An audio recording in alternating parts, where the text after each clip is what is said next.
Hello, welcome to another session of Learn with Veer Sagar. I've been getting requests. This request was, why me? In fact, one of the persons who personally spoke to me is a very good friend of mine who said, who is going through a lot of tough time, what you call serial problems right now. Right? A lot of issues happening to him. And he says, why me?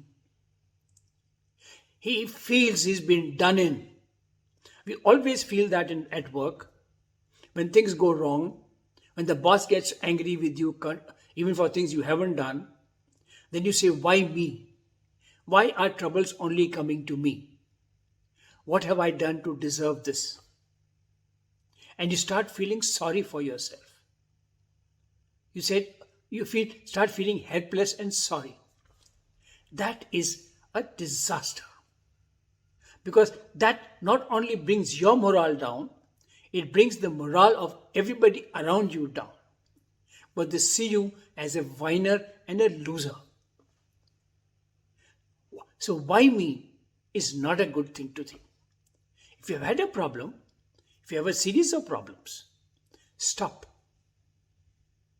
Before you are convinced that you have been selected to get all the ills of the world thrust on you, stop. Sit down and see count your blessings. Write down in the last couple of months, years, the good things that have happened to you. Your inventory of goodness, your inventory of knowledge, your inventory of good things that have happened to you, write it down. You say, this is what's happened to me. This is what I've achieved.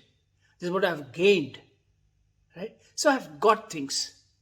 So if something has gone wrong now, how do I bypass that? How do I overcome that and use my knowledge base?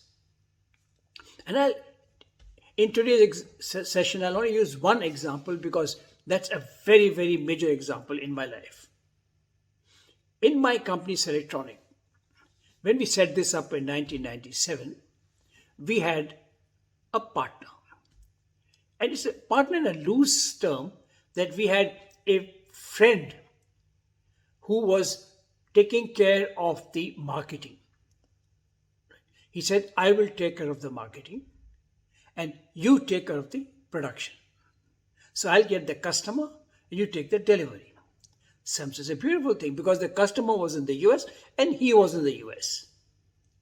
There was a little other problem. The other problem was one of technology, because in those days there was no internet. Everything was point to point. That means it required very expensive IVR, right? Systems, hardware, and point to point communication network to exchange data, for you to get the data for communication, which was expensive. So he says, I'll take care of that. So here you have an American partner, friend, who's taking care of the customer end, getting the customer, maintaining the customer, and the communication between you and the customer. And there was you doing the production end. It went well for a year or two. Then I don't know what happened. I don't even want to go into that. Something happened. One fine morning, I found myself with no customer, no job, and no technology because the network and the computers were his. The American partner decided to pull off. Right? Here I am, right? And I'm saying, oh my God, what me? I have put everything I have into this venture, right? All my savings, everything else, and now I have got 300 employees, no job. Why me? What am I going to do? So my one option is to sit and say, oh God, why me? And sit and cry and hope something will happen. Instead, we sat down. We said, okay, he's taken this. Fine. He did it. That's his issue. We cannot let it happen. We can't let it pull us down. He also took a couple of hundred employees. So we left about 140 some employees, no work, zero work. And I said, we will come out. So what did we do? We sat down and counted our blessings. What is it that we have? What are the strengths that we have today? Right? So we wrote down on the side all the strengths that we had. Against that, we had this major hiccup. And we said, how do I use this strength to make this irrelevant? Bypass this and overcome that. So we sat down and we did that. We created a new system. By that time, technology had changed, so we did not leave all this. So we created a new system, changed the market segment, and wrote some software to do the same job. And we found customers. We came out of this. And today, years later, we are much stronger than what we were then. In terms of number, we are much smaller because we were growing very fast, and this major catastrophe, this setback, left scars on me. So that we not only changed the model, the entire mindset got changed. We said we are no more going into this massive expansion. We will be a boutique company with close-knit people, good pricing, profitable and happy. So today, we're in a much better frame than what we were then.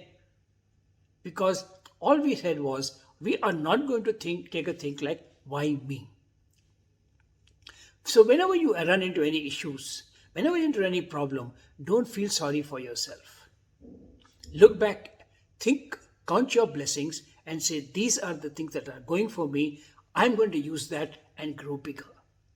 Before I conclude, I normally don't do this, but I want to quote one para from one of my favorite books, Rabindranath Tagore's book called Gitanjali. It's a beautiful book, and I strongly urge anyone who's not read it to read it. It also got one of the best poems ever written, where it says, where the mind is without fear. It's about India. Here it says, I cried because I had no shoes till I saw a person with no feet. So when you say, why me? Think of this. A, that you have no shoes, but there are people with no feet who are not crying. And B, count your blessings, whatever they are, build on them, and then go forward. With that, it's Veer Sagar saying thank you very much till we meet again next time. Bye.